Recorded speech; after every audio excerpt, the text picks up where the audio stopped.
Welcome to the Nerd Party. I'm Darren Moser. I'm Philip Gilfus. I'm Daniel Prue. And this is City Alpha 3.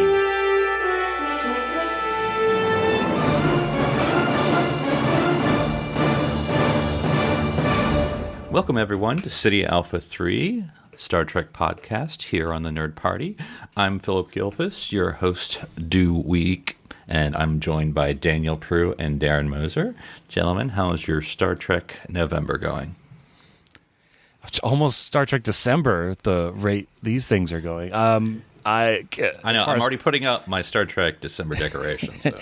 with the not the Enterprise, the Voyager in the tree. Oh, wait, do we know what Voyager this year's I just Hallmark? watched Death Wish. Do we know what this year's Hallmark? There's usually like 2 or 3, but I can't remember what it is. Yeah, I haven't seen any news about that. It's going to be 3 ornaments. It's the Discovery A with 1, and then you hang the nacelles separately on 2 other branches. No, don't be silly, Darren. That's so silly. I mean, it sounds silly, but yet I could see it happening. Why would the nacelles not be attached? It doesn't make any sense, man. Have you seen the new Eagle Moss model and the plastic clip? They are sort of transparently attached. Well, this is not the Eagle Moss podcast, but Coda Watch. I have yet to start Coda again, so I'll eventually get around. This can be the Eagle Moss. So podcast. Coda is going to be your alphabetical rewatch, Darren. Yes, it will be. Okay. It will be 3 books that I have to listen to, and make. I don't have a commute anymore, guys. That's when I would listen to the audiobook. So I got to find the time. Time. Yeah, but no, besides that, and just watching Prodigy and enjoying that. But what about you, Daniel? Still trudging along on season 2 of Deep Space Nine. My significant other has very, very hardcore latched on to Chief O'Brien. She's very attracted to Chief O'Brien. She likes hyper. What's the word I'm looking for? Like, he's so good at his job. He always competent. Hyper competency. Thank you. That's the word I was looking for. Mm-hmm. So we watched the one the other day where. So is she writing fanfic where she's replacing Keiko? Like, how far is this going? Are you both cheering against Keiko? Is that? Yeah, that's basically what it is. We watched the episode where you don't know what's going on the whole episode. He gets very suspicious of people over time, but it turns out that he was a clone from this other race. And she thought for sure everybody was acting weird because it was a surprise party. But it's him acting weird. But it was him because they all knew. Which is different from the time he acts suspicious when the Pa Wraith takes over his wife. Yes. And also different from the time he acts suspicious where he was a mirror incarcerated. Version. Yeah, or a mirror version. Or the time that his body got taken over with Guinan and... power play. Yeah, power play. So a lot happens to him. Troy. So, yeah. But good stuff. So just for the record, because of course I had to Google, there's a few ornaments this year. Okay. You have Mirror, TOS, Spock, and Chekhov. It's an odd pairing, but that's what it is. Separate, but those are the 2 offerings there. Next, I'm scrolling because there's a few. It's the La Serena from Star Trek Picard. Okay. And then you have the HMS Bounty, the Bird of Prey from Star Trek 4. Which is just a reissue of the Bird of Prey. HMS Bounty written on the side. Yeah. Okay, got it. And then there's I don't know if this is a Walmart exclusive or still Hallmark, but it's kind of I don't know how to describe it other than a sort of a golden original TOS Enterprise. I think they have a gold Delta line. base. Oh, yeah. That's nice. Kind of interesting. Anyway. So heavy on the TOS this year. TOS, yeah. Okay. I mean, that's not really a surprise. It's always heavy on the TOS. I have an Enterprise C. I love pulling that. I do too. I have a Voyager and I want to say Deep Space Nine. No, Defiant. I do have a Defiant. Is it tiny? Is it like, do you lose it? It's actual size. Yeah. Okay. So it's actual size from that one episode. That's the runabout. Oh, you're right. Well, TOS or DS9 or even TG is not necessarily what we're talking about, but I'm sure we probably still talk about it anyway. What I thought is, it's another month/week of new Trek, and we can either get into the episode specifically or the series in general, but we've had at least since the last time we talked Prodigy, 2 more episodes from Star Trek Prodigy. And then we had the season 4 premiere of Star Trek Discovery with Kobayashi Maru. So the Prodigy episodes we didn't talk about so far were Dreamcatcher and Terra Firma. So like I said, we can either review or just talk series in general. But Prodigy, Daniel, any thoughts on where we are with the fake cadet crew of the Protostar? Well, okay, I'm going to start with a rant just because it annoyed me to no end. There is a sequence in which hologram Janeway, I guess we can call her, is, because she literally references the real Captain Janeway, that's what she says, is trying to help the younglings, and she's on the bridge. She's the only one on the ship at this point, and she starts verbally talking to the computer, which almost made me, I get it, I understand. It's a separate system, Daniel. It's not a separate system. It is a separate system. Holodeck and holograms have always been separate from the computer. It just bothers me. She is the computer, but she's talking to herself. It's fine, I get it. The Doctor does it all the time. The Doctor's like, computer, activate a force field around this holodeck. He doesn't just look up and go blink, Data blink. talks to the computer, Daniel. I know, and he should just plug it. Whatever. Look, every time we plug in like a holographic Data, or a something computer bad system, something bad happens. That's reasons we keep. Do you know firewalls, Daniel? We need to keep these systems separate. But That's why I only do Wi-Fi. I'm never going to trust putting the internet cord into my computer. The internet cord. But anyways, so we got the what, I can never remember her name. Gwen? Gwen. Is that it? Gwen. Okay. Yeah, like a regular Earth Gwen. Okay. Yeah, like Gwen Stacy. Gwen. Okay, Gwen. Okay, so she's on our team now. So that was good. I'm glad that we got her, encounter with her father. I thought that was a kind of a really clever little twist where you thought that he was going to take the ship. It did get me, and you would think after watching the not joke, but the trick so many times, you think the audience, but no, it still got me. You won't get me this time. Oh, you got me. So I liked that. I thought that was really clever. It revealed the character of her father. It just feels so Star Warsy with this guy they call the diviner, and like it's this progeny parent drama, and like it's like turn to the dark side, and he's like, you can tell he doesn't really want to leave her behind. He's sad about it, but he also still does it. So there's a little bit of character there that like you could still definitely explore down the line, but at least now she's on the team, she's on the squad, and she was sitting in the captain's seat, and I thought that was great. I think she's a much more appropriate She's the only character. one who knows how to fly the ship. Well, with most kids that age, and I mean maybe no matter what the age, but especially kids that age, the girl needs to be in charge of nothing. Right? She's a little more mature. You can be lead head of away teams. I'm going to sit in the chair. We also learned the twist, which of the ship itself, which is that there's a very tiny, I guess, a micro protostar inside. What? There's a protostar inside the protostar core? Yep. So It's like putting a much? disco in Discover. Wait a minute. Every ship. Yeah, so that's now a thing. But It's like they started a business on the Enterprise. Wait a minute. Free Enterprise? The station was in deep space the whole time. Voyager went on a trip. Oh no. The Defiant did not follow many of the rules, now that I think about it. We've cracked the code. Wait a minute. Discovery has discovered nothing. Future. More drive. I'm not sure about anything there on that one, but... Well, Darren, what'd you think about the Protostar Spock revelation? shuttled Spock to other places. No, I agree with all that Daniel said. I like where this is going. It's nice. It feels like these first 4 episodes we're now... You mean 5? Oh no! Let's not get back into it. This first era now Quarters first season. quarter score. Quarter quell. We've now created the main team. we're all in our positions. We're, this is the origin. It just takes a couple episodes to get there, and yeah, I like these pairings of these two episodes. It's interesting how, in a way, it's kind of not episodic because this flows. Like, I looked at this episode title and I'm like, is that the episode for the previous episode? Because it could apply to either, the terror planet of, imagination. And, but we see what some of the characters are wanting, which is always a nice visual device to show, do they want to be loved? Are they hungry? What are they into?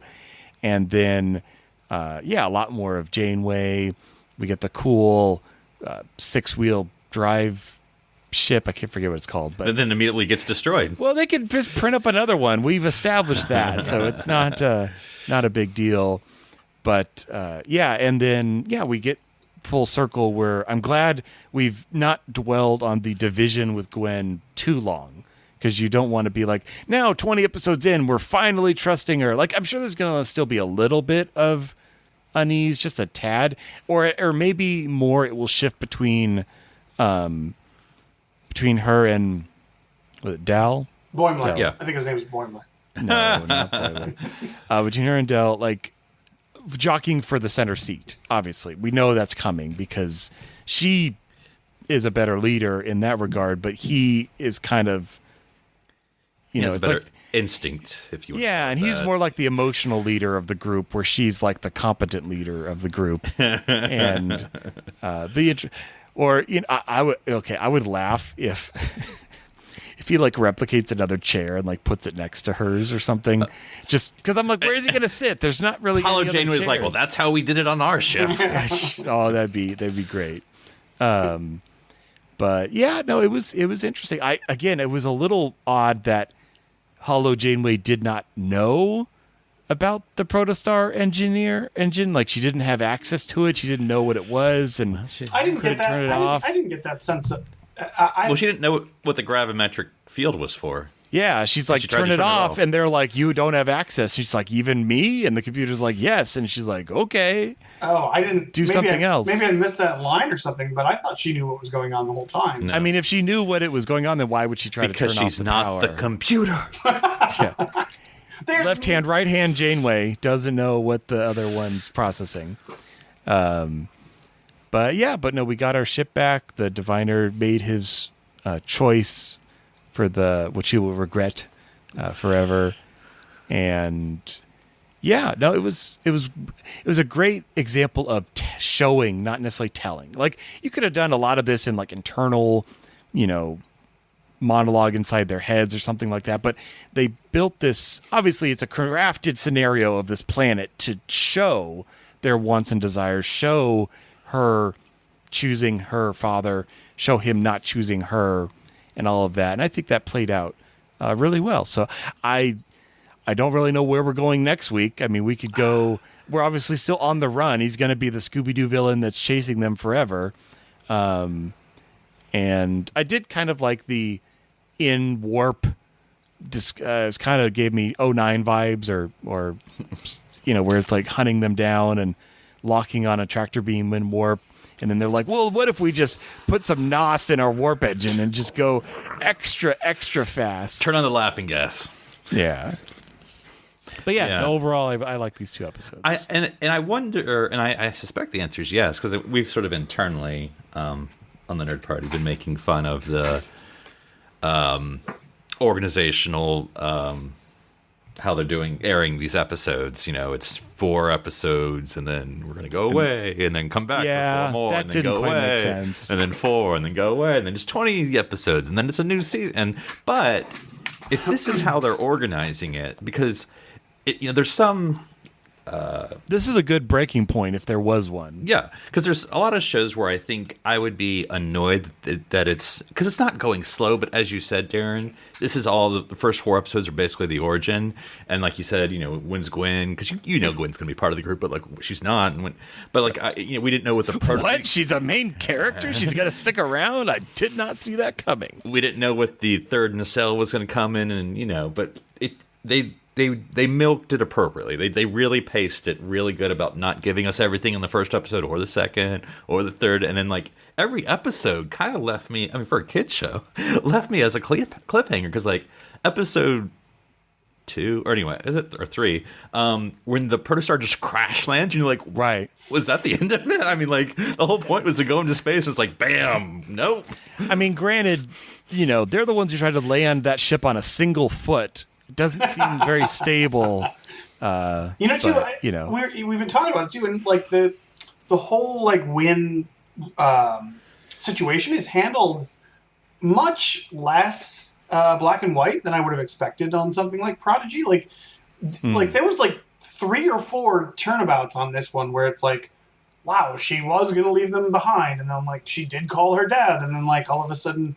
Now they're all mad at her, and like, and then. But she rescued Merv. But then she rescued. So it's like there's a lot of gray for this kind of a show, and she's actually a complex character, not just a one note. Yeah, and it's great. It's awesome. It's really cool. Who has daddy issues? Major daddy issues. What? We're supposed to have mommy issues. Look at Mariner. Anyway, but yeah, and again, this is so textbook and trope-ish, but it worked 100% on me when they had the shot of like the diviner walking up to the ship, and then you see Janeway's perspective of someone's walking up in the ship covered in sunlight. I mean, 100% fell for it. Yeah, me too. I thought that. I'm like, oh no, like are we? Because they're kind of screwed if they're left on the planet without a ship. And then I'm like, wait, but how? Oh, yeah, it totally got me. It's like, we've literally been showing you this planet makes illusions for like the last 90 minutes or whatever.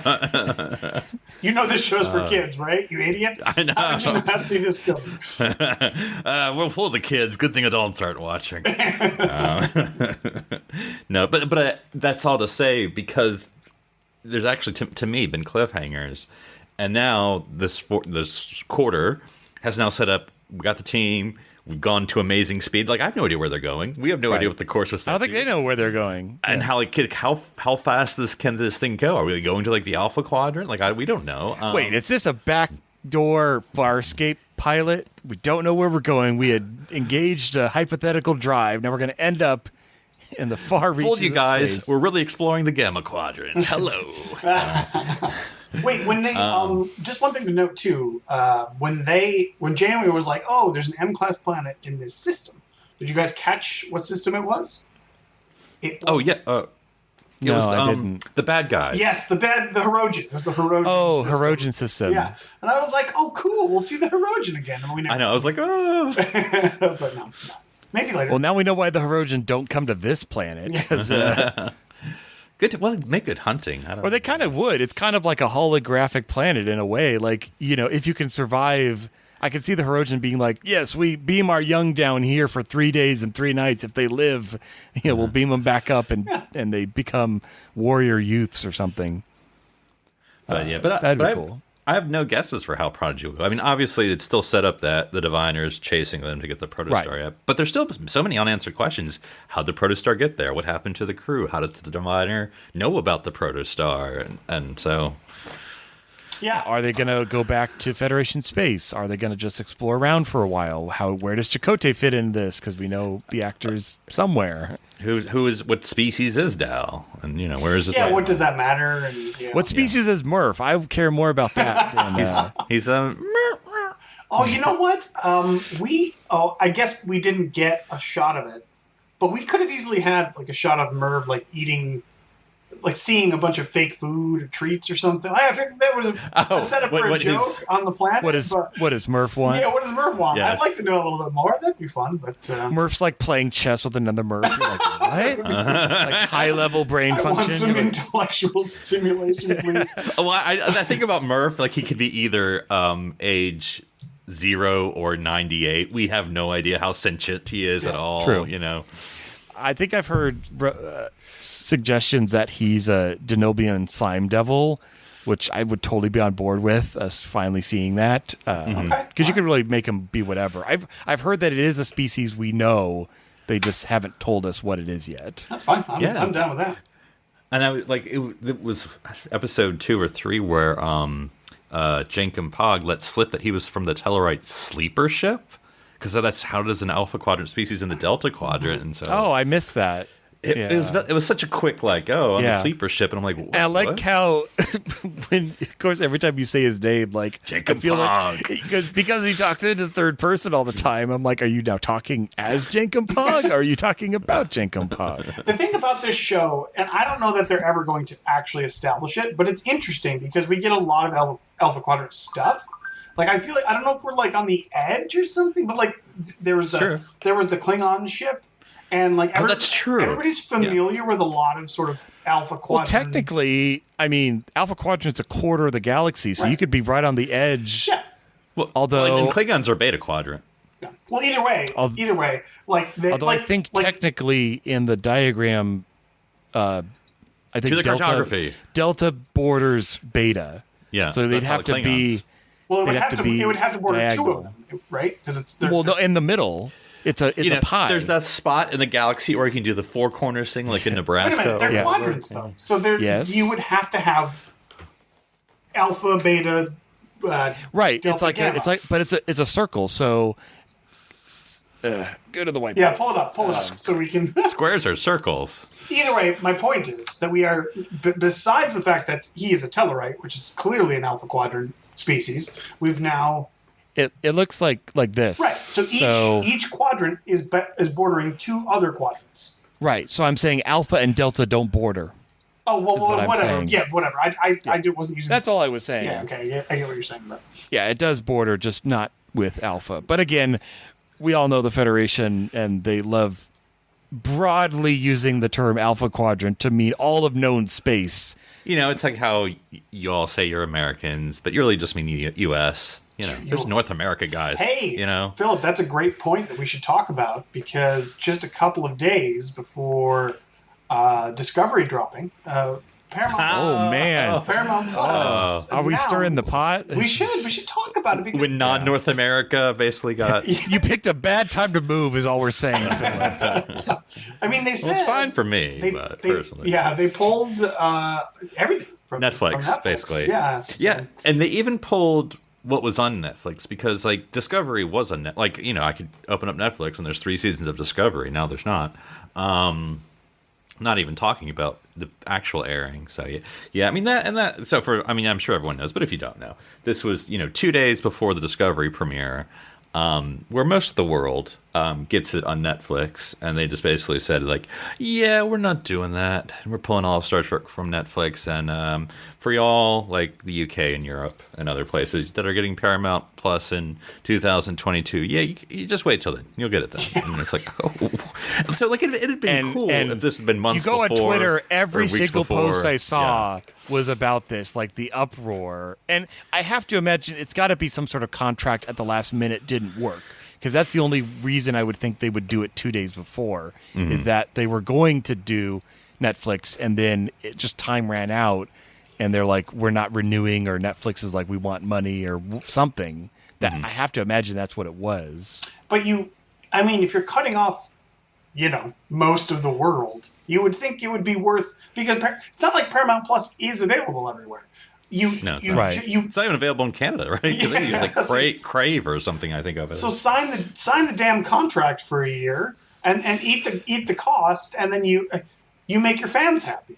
Whatever. I mean, whatever. Yeah. We are appealing to ginormous. I mean, I still don't know why Paramount Plus can't be accessed in the UK. Like, it's region locked. Yeah, but but I mean, technologically, what is preventing Disney Plus from launching in the UK? Like, what are they waiting for? January or February? I don't know why. No, but I don't. No, I don't know how business and region locks work. So, yeah, because what I do, and I mean, I still have my US Paramount Plus, so I just do a VPN early in the morning when y'all are asleep and watch some Star Trek. So. But yeah, no, it sucks, especially because as I said, I went to Destination Star Trek, and they had the Discovery cast, like and which, I mean, we already knew Prodigy wasn't coming. So it's nice that they aired they dropped this after the con. It. Yeah. No, but I mean, like, can you imagine if they had announced this before the con? Oh my gosh, it would have been a blood. Well, they wouldn't have paid to have their people come over. I mean, like, the cast, it's not their fault, of course, but that's right. I mean, I suspect they paid to have the cast come over here, because I mean, I guess I don't know this for a fact. I assume it's different from people currently in Trek versus people not currently in Trek. That people currently in Trek have to. I mean, it's not like they're like, oh, I'll accept your money. I'm Right, sure it has it's to part go of their through Paramount contract. and Like CBS. it's what is it called? It's like when any movie has the press junket, promotion. like Press tour, yeah. You know, we're gonna put you out at this con because it's right before the beginning of your new season. Versus, I played Naomi Waldman 30 years ago, and I'm gonna just show up at a con. So it's like Philip goes to Destination London or whatever it's called, and like all these people like oh, watch Discovery, coming this fall. And you're like, okay, how do I do that? Pretty much. Well, you can't. I mean, you can't. You can't watch it technically, legally. There's no way to do it. It's like, get ready in a couple months. Yeah. Whenever Paramount Plus happens to grace your country. So look, I get what happened, guys. In the UK, they put the day first when they write out the days, and it totally messed up the entire thing. So they meant to put 11 2, and instead we get 211. So it's coming out February 11th. Yep. That's what happened. That sounds typical. I mean, it's as good an explanation I've heard as any, so we're gonna run with it. Oh boy, yeah, no, it does suck for folks. So yeah, I feel like I wish I had like some big projector because it'd be like, all right, guys, come on over. It just happens to be Star Trek on the side of my wall outside. How convenient! Turn your radios to FM 582 and you can listen in. I mean, and unfortunately, people have shown time and again, if you make it available, people will buy it. People want to watch Star Trek. They want to find it. Yeah. You make it easy. Even if you have to get a new service, like that's still available. Yeah, people are going to do it. And so, unfortunately, it's like, well, then people are just going to find other ways because that's what they do. Yeah. And it was not like it didn't happen, and then this is the new way. It's like you already had it, and then they took it away. Yeah. So it wouldn't be be another thing like, oh, you have to do a new service to watch this. Like if it was Prodigy, oh, there's a new service for Prodigy. Okay, you can make the choice. But if it's like you've been watching Discovery for 3 years on Netflix and something like, we're not doing that anymore. F y'all. Yeah. But anyway. Really crappy. Yeah. Yeah. Is this Brexit's fault? I feel we should blame Brexit because everybody blames Brexit for everything. Yeah. Anyway, so let's get into Discovery. So, Daniel, did you take the Kobayashi Maru? Did you pass? I definitely didn't pass because I'm pretty sure I fell asleep during the episode. I remember a Cardassian Bajoran president lady. I'm not sure. Why does Discovery change their uniforms? Why are there so many uniforms in Discovery? I can't keep up. I just can't. It's every season. They wore dress uniform and then they wore their regular uniform. It was fine. From what Everyone got promoted. Remember, it was what was the thing? It was book on the planet.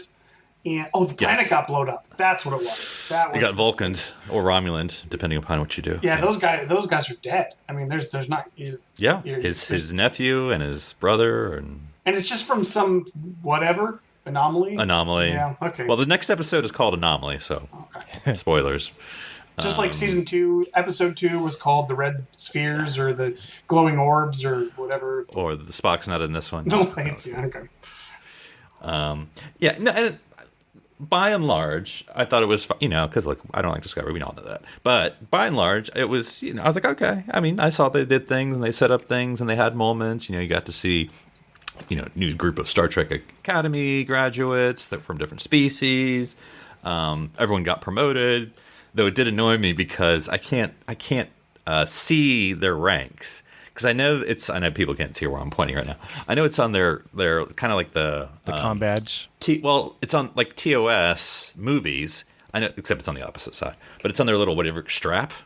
But you still can't see it because they have like this line that I thought was the rank, but everyone has that. It's like right under it has like the rank, but it's so small. Plus the comment. So like for instance, Tilly's now a lieutenant. Oh lordy, what's her name? Detmer. Detmer's now a lieutenant commander, I believe. Ooh. I think those are all the promotions I kind of caught. So does she, get a promotion because of PTSD? Like she's gone through enough that she has to. But we'll never talk about it. We'll never actually get to it. But yeah, Saru is promoted to. Oh wait. Never. Oh yeah. By the way, can we talk about how bad of an idea it is to do a diplomatic mission with a captain and their significant other? Like, this seems like terrible protocol breaking. Like, they just go out there on that. Like 1,000 years have passed. We don't care about those protocols anymore. Okay. Yeah, we no longer have the Worf Dax corollary. That's fine. That's fine. That's right. Remember how bad that went? We learned. We know how bad. Picard had one incident with a significant other, and he was like, nope, can't do this anymore. This is just, but whatever. That's fine. Well, I mean, I have a few complaints, but I won't go into them all because I don't want to be that guy. But it's a backwards complaint. I don't have problems with any of the multiple stories. You have Discovery, you have Booker, which is Discovery, but still he's back as good as his own planet. You have Saru. But I just felt like doing all of them in the same episode, like, save Saru to episode 2. You know what I'm saying? Like, it was so choppy at times where I mean, they were all good. Don't get me wrong. I'm not saying like, oh, this is a dumb story. They were all fine, but it's just like, I feel like when you're mashing them all into 40 minutes or 50 minutes or however long it is, it's like, let it breathe a little. So like, to save Saru, like have Saru be half the episode next time, If part of that might be, because, I mean, we know Doug Jones wants to do less Saru. Not that he's leaving the character, but, it's a lot on him. I'm wondering if, like, part of that is a holdover from maybe reshoots or rewriting or reworking this season. Who knows when that happened?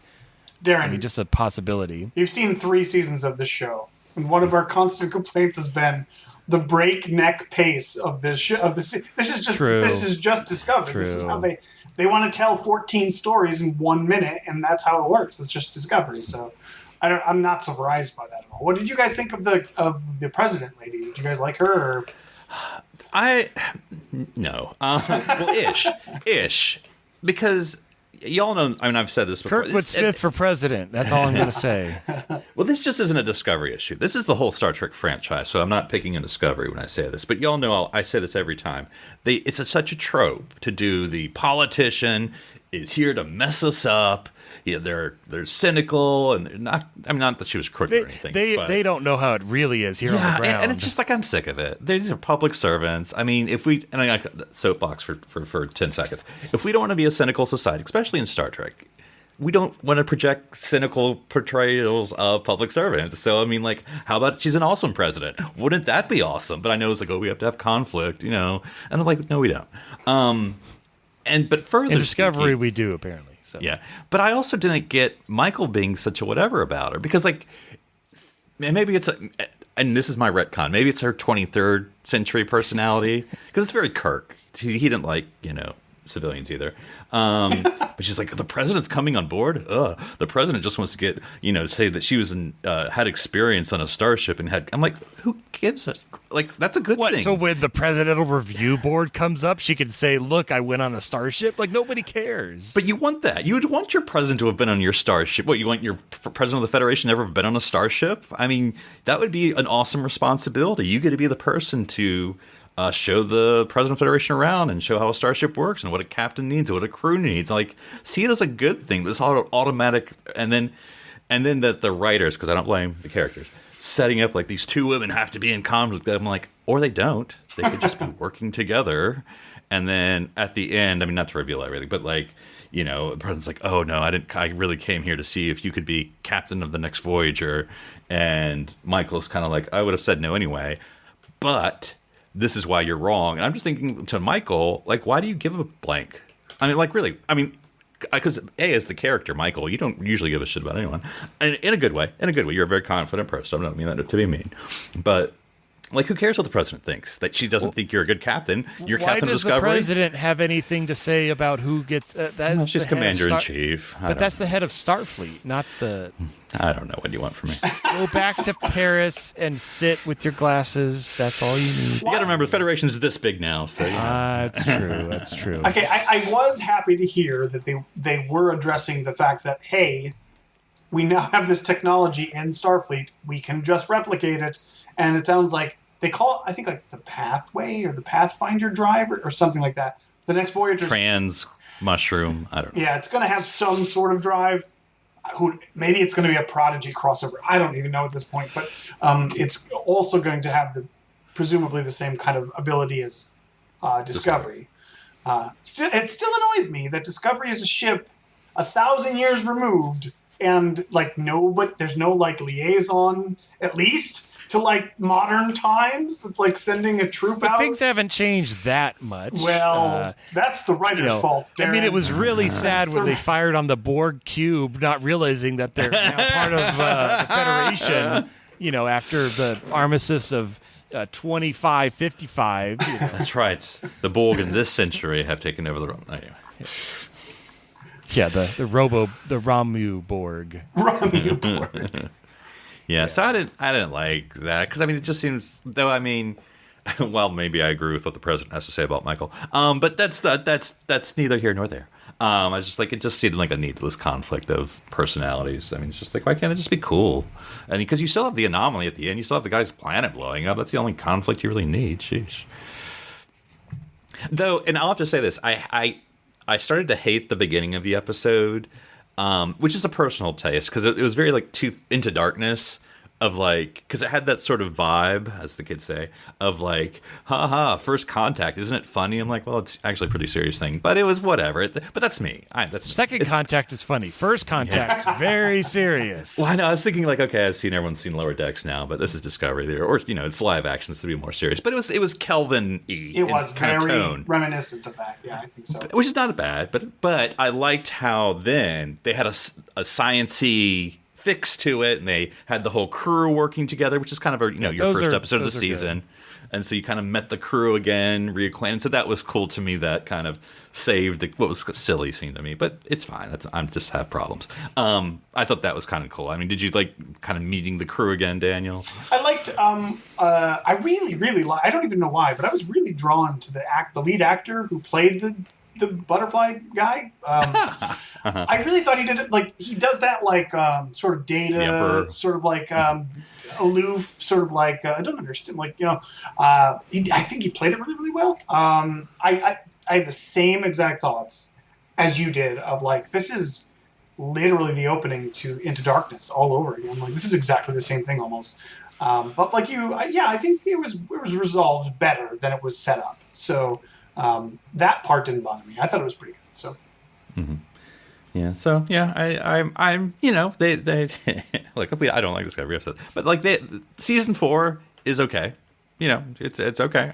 Where are we going? We just blew up a guy's planet. It seems very. I don't want to say trope because I don't know. I get it. You want to raise the stakes. You want to have a character who has an investment. It's very like Trip loses his sister in half of Florida. In the season 3, end of season 2. Right, yeah, 3. Anyway, so now you're gonna have Booker being like, "We got to find out because they killed my family and my planet." But yeah, so I don't know. Well, there's one scene that I did see, the Archer space dock scene. Oh yeah. Which is it fan service to play Face of the Heart? Yes, absolutely. Did I absolutely love it? Yes. Like I think that'd be anti-fan service to play Face. Well, no, I'm kidding. We're directly hearkening back to the Berman era. They got me. Yeah. They got me with it. Yes. Yeah. And I really hope for more than just that, but I will give them credit because it's like I was like, oh my God, Archer! Any references to Archer? I think there should be. He's the George Washington of the Star Trek universe, man. Like you should mention him all the time. George Washington. It's so true. So is he going to be on the one Latinum coin, the one Latinum bar? Have we circled Archer around? City? Does the Federation use? We have Lake Armstrong and Archer City. Yeah, I didn't want to say, but I actually went to Jonathan Archer Elementary School. There's a statue. Did you know all of us grew up on the moon? And he's putting his hand out, reaching to the stars. And, what was this? UK's kind of a moon, right? Huh? No. What was the I don't remember the Saru bit. What was going on there? I can't remember the part. It was he's the elder of the people. And he was counseling his young Padawan, who's like, "I destroyed the world. I should feel bad." And so he was like, "You shouldn't." And I'm like, "I think you should." But I think it was sort of how they're going to rebuild society if they wanted to like invest, because there was like two choices of like, should we go to space or should we? That's true. And he's like, "Yeah, space is good." Well, it wasn't. What's the name of the planet? Calamar? That's not Calamar. Kaminar. Kaminar. it. I was close. It's not like Kaminar first. He's not drowning some Prime. doctrine. Wait, of, like- is Kaminar the name of the planet the clones are in from Star Wars? No, that's Camino. Camino. Okay, that's what I keep thinking of. Okay, Yeah. okay. No, Kaminar is Saru's planet for the Kelpians, not Kelpia, Which would make Hell, more or sense. just kelp. Yeah. Kelp. Planet They Kelp. eat. What, the Kelpians live on planet Kelp? It totally makes sense. Well, then you have like what, Earth and Earthers and Terrans, or however you're going to call it. Earthers are different. Futurama. So I feel like Discovery should have, because of course they changed their opening, slightly, as they always do, which is fine. I do feel like maybe they should have like the Battlestar thing where they list how many planets are in the Federation as of that. It just episode. keeps going up. That would be cool. Well, hopefully. I mean, It would, up 5, down 1, up Whoops. 10, down 3. Should have sent that second contact ship. We're trending The Cerritos upward. F is Well, their new scorched planet policy. If you don't join, we just blow up your planet. No, I'm just kidding. I don't think there was honestly enough plot to really indicate, other than like just like every other season of Discovery, there's some thing that's the bad thing. We have to find. Why the do we bad always thing. call it a thing out there? But like, okay, there's an anomaly. That's all we know. We don't know anything like regarding the nature of it or anything like that. I guess it could be We know more about the motivation of the Prodigy storyline Yes. than we do about the Discovery. absolutely. Yeah, Prodigy kind of has a pretty clear through line. To be Well, fair, yeah. they're 4 episodes, 4 or 12, depending on how you count. Yeah, but even so, Yeah. But Discovery. Wait, 4 20-minute episodes, so like really like one Discovery's worth of Yeah. plot time. And again, I know I always beat up on Discovery. I apologize, but I'll keep on doing it. There was that moment, Daniel. I don't know what you thought, where I forget what species that commander was on the space station. He was freaking out, and the president got on the line and like, hey, it's all cool. You get to go back home and blah blah. And then Michael's like, private channel. Did you look it up? that was, or were you lying? I'm like, who gives a I mean, the president was calming the guy down. Who cares if she was lying out of her teeth? I mean, I just didn't get this antagonism. It just seemed needless. Yeah. I liked that guy, even though he was like, I mean, comedically. Kind of an ass. Yeah, he was a dick, and he was comedically unable to do his job. I can't think of the word I'm thinking, but incompetent. He was comedically incompetent, but he was. I kind of liked him. I was kind of like rooting for him. I'm like, And then Chris Platt. Yep. Oh well. Yeah, and I mean, it's something to think about. I'm not automatically smacking the episode down, but like the whole thing of like where the president said to Michael something like, you're willing to, wager your whole crew for many people, for some people. I mean, it's the whole turning around the needs of the many. But I'm like, you're Starfleet. That's what we do. We'll sacrifice our We whole don't ship leave people behind. for one idea, the Prime Directive, or for civilians. Or I mean, I get they were helping fellow Starfleet. I mean, the same thing in the finale of Lower Decks. I mean, the Cerritos is risking. I mean, the Cerritos could have been easily destroyed in that maneuver, and they would have lost 2 ships. But the point is, we take the risk of destroying 2 ships in order to save the one. It's part of this game. That's why we're out here, Philip. But does that mean the Discovery is going to have an auto hull plate removal button? They hit it and just all the hull plates go just in case. Just in case. You never know. The polarization is somewhat different in the future. What's nice is that, like the nacelles, all the hull plating can just float above, above the actual ship itself. But Watch it. That's how they had it all. like all the Federation ships are like that, and they're like, yeah, but it's really hard on the power consumption, and often things go awry, and then the Discovery shows up, and they're like, well, there's this old technology called bolting the whole plate on. They're called screws, directly man. connecting it. They're like, that's genius. We had lost that technology over the millennia, and now you joke. It would be fun to have some like 23rd century solutions sometimes. Yeah, I would love. Oh, I think it'd be great if they, if a lost 20-second.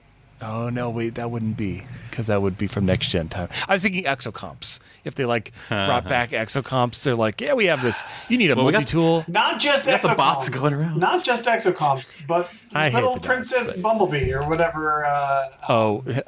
Peanut butter hamper. Peanut hamper. By the way, guys, sorry, this is jumping series, but my heart skipped a beat when Gwen sliced that worker bee in half. I'm like, oh yeah, I thought the same kind of thing. I was like, oh. I mean, it's just a machine, I get it, but I was like, oh. Yeah, and speaking of that too, we've not talked about her Yondu weapon thing that she has. Oh, yeah, making her own cast, which is kind of cool. Liquid metal. I think it's pretty cool. I like it's a really cool technology, and they don't have to explain it. It just works. Obviously it has limits. It does cool stuff. Yeah. Anyway, sorry. We were talking about Discovery. But... Well, yeah. I am sorry we were talking about Discovery. Well, Daniel, what do you, in a good way, anything, characters that stoked your interest or any storylines? Or we didn't really get much well, there's no chief engineer still. But, any of the other characters? Remind me, was Janet Reno in the episode? I don't think I saw her. I could be wrong. I don't think I saw her. I mean, she's in the series, but I didn't see right. This episode. Yeah, I don't know. I mean, whatever. I'm not trying to beat up on Discovery, but it's just not generally our cup of tea. But, interested-ish to see where it goes, I guess. I just hope it's just not the same. It's 3 seasons of this one big bad thing, the whole season, that's all we hyper-focus on. And then, I don't know, I hope there's more room to breathe. I hope it's not and then, of course, last season, it turned out it was a sad kid. That was the conclusion to your giant galactic problem, and it was if you're telling a story over a whole season and hyping it up so much, you better have a banger of a conclusion. The payoff ready. better be good, and the payoff was literally non-existent. It was, it was nothing. It was. So please, if you're going to tell... Your child's having a temper tantrum, Mr. Spock. If this, whatever, if the story... We soured the milk. There's many other child episodes we've done better than this. If you're setting up a storyline for the whole season, make the motivation and the agency and whatever's happening here interesting at least. Don't stretch it out if you don't... Whatever. Yeah, Discovery. Discovery's going to Discovery, and that's fine. Disco's gonna disco. But I hope it's at least something interesting. I'll say that. Yeah. And I mean, they're setting up some ideas. I mean, they're spotlighting or lampshading, if you will, that, Michael's, which we've said before and before and before and before and before, that, Michael, you're always trying to sacrifice yourself, because of your loss and blah, blah, blah. But now we're going to have Booker dealing with his loss. And then, not that we talked about this episode, but spoilers, but I feel like this has already been spoiled kind of out there, where they're going to be working to give them a body, Oh God, I forgot about that. Did they talk the symbiote about that? Ghost, Did they talk about that at all this episode, or no? Don't know. I don't know if that's a spoiler, but I just feel like that's been out there, so. Gray, Gray, I couldn't think of anyone's name. But okay, so can you guys remember the situation from last season? Because I don't. I remember that the old Trill became somehow real again. So the old Trill died. Yeah. And the symbiote went into the new Trill. Right. I know. And I'm forgetting how it real name. That's how and then all of a sudden she could see him. Right. And then which is not normal. You normally can't unless you're doing that one special. Well, they're not normal. You ceremony. would think it would be at least pretty common enough in Trill society. Right, because the point is that you're integrating with those memories. You're not all. Yeah. You're not. Yeah. Hang on, let me jot down the time code. Yeah, sure.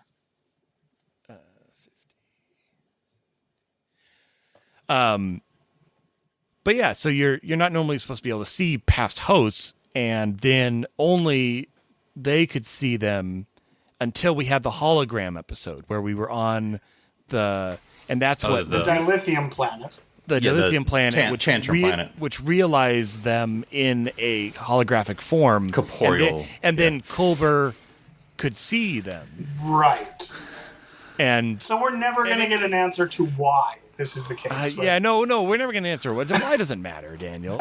Why does it matter? I don't know. Star-crossed lovers across the time. We're gonna have Stamets and Culver be parents, and they're gonna have a family, and it'll be great. Okay, whatever. I mean, whatever. Okay, so they could see them on the hologram planet, but then they came back to the ship and they couldn't see them anymore, right? But Right, yeah. But they could see them. But I don't think they kind of believed before. Like, Right. Culber kind of had you weren't totally crazy lying that you can see your past host. Wait, having weird visions about your lover? That's so weird," said Culber. Yeah. The guy that died.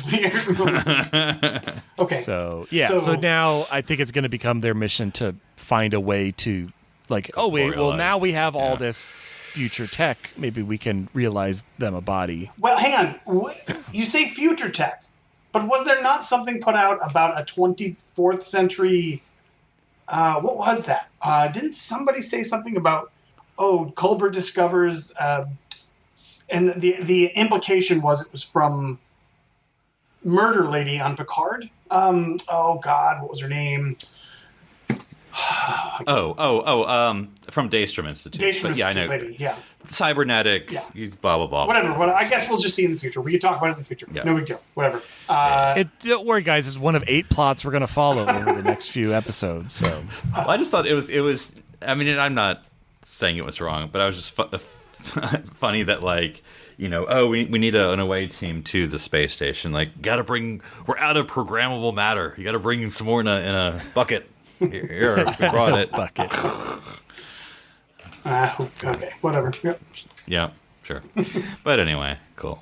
All right, Guys, well, just run with me here. Bolt the nacelles on. It solves a lot of problems. I'm just saying. How do you I'm repair not it? saying. Whatever. I mean, I'm not saying we're the ones who've dealt with the lithium, unlike you people. But anyway, That'd be funny. They're like, yeah, when we need to repair it, we just slide it over and it bolts into this receptacle slot. It's like, well, why don't you just leave it in the receptacle? Well, reasons. We can't. Yeah. We can't. Do you remember the episode of Enterprise where they sleep in the nacelles for Yes. to get through the storm? Catwalk or something. Yeah, man, that's a great episode. You can't do That's a that. good You one. can't do that on Discovery. You would Well, you can. If you You'll s- just be disconnected. if you slept in that space, you would just be in space. You just die. By the way, it did make me think, and it's for convenience, and it's the future, and it's fine. But like, it did make me think people in the future, in this future, have to like really be doing a lot of self cardio.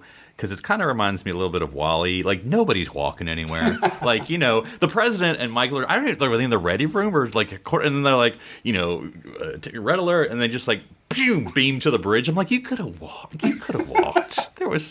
I get it, but like, come on now, people.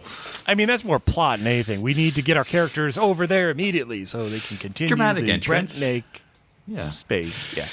I don't know. But yeah, just good One of cardio, these days, people. they're going to accidentally beam into a bulkhead or into another person. And where are you going to be then? Anyway, all right. Well, guys, any other thoughts about future Trek for the rest of the calendar year of 2021?